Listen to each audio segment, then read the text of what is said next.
Joining me is Russell Smart, Chairman of the National Scouting Museum Task Force, a portion of the Philmont Ranch Committee. And today we're going to talk about identifying where a unit's from, their geographic area, those kinds of things. So Russell, obviously the uniform is one of the aims and methods of scouting. Right. And it's important that you know where a scout's from, particularly at a jamboree where you got all these kids coming together from all over the country. So how did that start at the beginning and where did it evolve to? Well, at first there were not local councils, there were communities, and communities hosted scout units, small towns, big towns, and so the community was the identifying thing. And so the first type of insignia for identification of where you were from was a community strip that went across under the sleeve, top of the sleeve of the uniform, that would have the name of the local community that you were from. So that came first. When did those come into the uniform? Very early. As soon as the uniform shirt began to be the standard as opposed to the coat, the strips came into place. First they were tan and red, tan background, red letters, and then later, over time, they evolved into the ones that we more typically see, which are referred to as red-white strips. On display here, we've got some states listed and locations.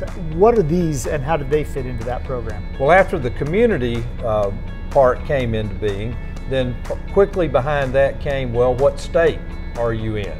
Particularly when scouts began going, as you mentioned earlier, to jamborees and other events.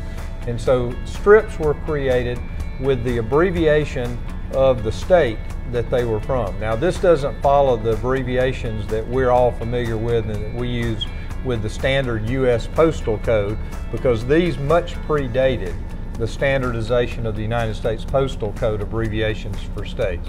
So for example, New Mexico, instead of being NM, is actually N.Mex. as its abbreviation, as an example.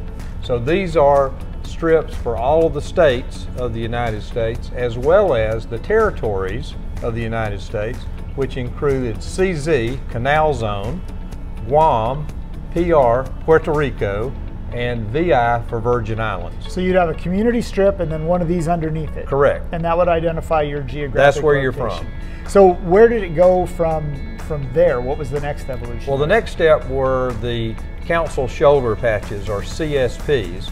There was a transitional time when the red-white strips, as local councils began to be more predominant than just communities, then local councils made red-white strips. So there were red-white sort of CSPs, but then what we all wear in our uniforms today, the council shoulder patch, or CSP, that came next. 1970s were when those became the standard of uniform wear. And those have grown in popularity and they've become fundraisers, Oh, they've yeah. become ways for recognizing events within a council, lots of activities there.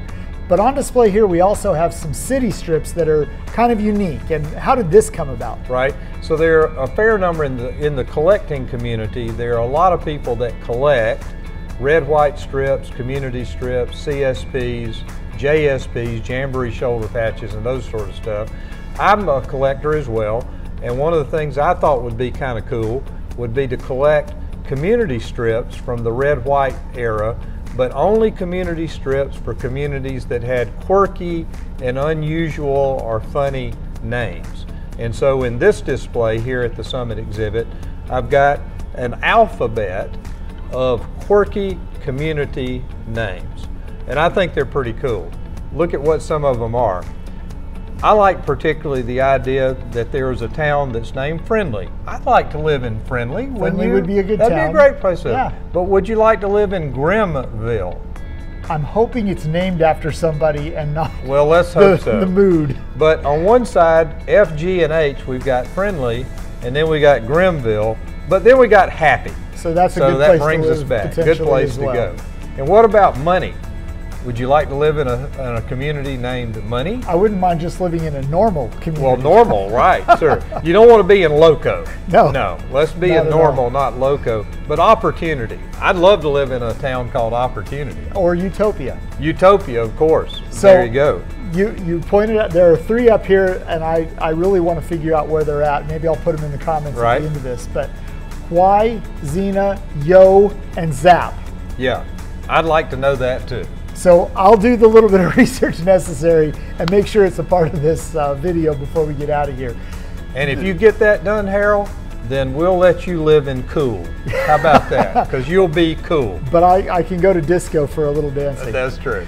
That's all the time we have for this time around. Join us again as we continue to learn more about the history of the Boy Scouts of America through the collection of the National Scouting Museum and Artifact of the Week.